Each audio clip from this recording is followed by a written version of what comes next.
No, I was just going to. The other great document that come from his papacy is, of course, Anglicanorum Cedibus. Yeah. So the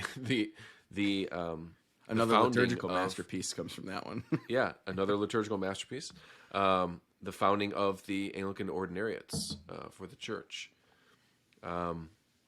He did it, man.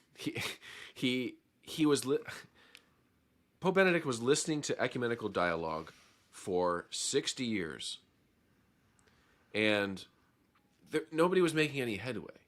Nothing was, because we all agree that the end game of ecumenism should be one church. Mm-hmm. Okay, so how can we have one church?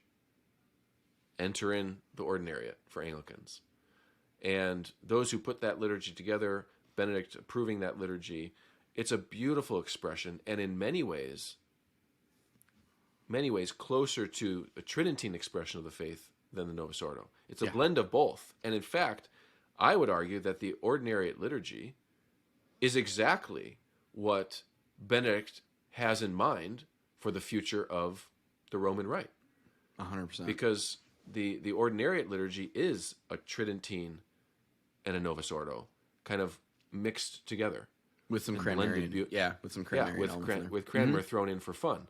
It's this beautiful blend of it's that beautiful blend of those three elements. And what you get is the right worship of God. The Western liturgical tradition is what you get, actually. Yeah. It's so it's kind of like, it's almost like I tend to see it almost as like almost a pet project for Benedict to show the world this is what's possible. Mm-hmm. Yeah, and I'll say straight up, like, the Ordinariate was what was the final thing that made me like just want to become Roman Catholic, because I was watching Catholics do Anglicanism better than Anglicans. Like, you know what I'm saying? Like doing Anglican worship and piety better than the Anglicans were doing it. And so it just became like, what is the purpose of Anglicanism anymore? Mm-hmm. If a form of it, the highest possible form of it, can be in perfect communion with the Holy See. But it's not just a swallowing. It's not just a swallowing up. Benedict saw the merits of Anglicanism.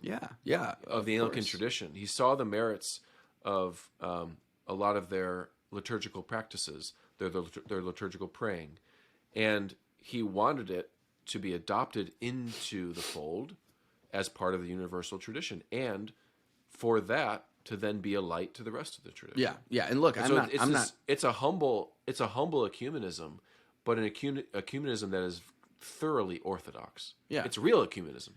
Exactly. And I'm not slighting Anglicanism in that way. I mean, even Archbishop Michael Ramsey's stated goal for Anglicanism was that it would disappear, like that it would be no longer useful for it to exist.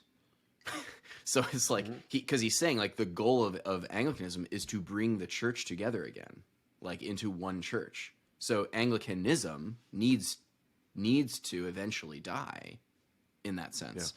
Yeah. In that sense, yeah. And that's what Benedict shows us. He shows us exactly what Michael Ramsey was groping for, dimly. Benedict shows forth in broad daylight. Yeah, that, like, it's the seed that dies. It's the seed that dies. Yeah. In the Ordinariate, Anglicanism dies but rises again. Yeah, exactly. In this beautiful expression, English of Catholicism. English Catholicism. Yeah, exactly. So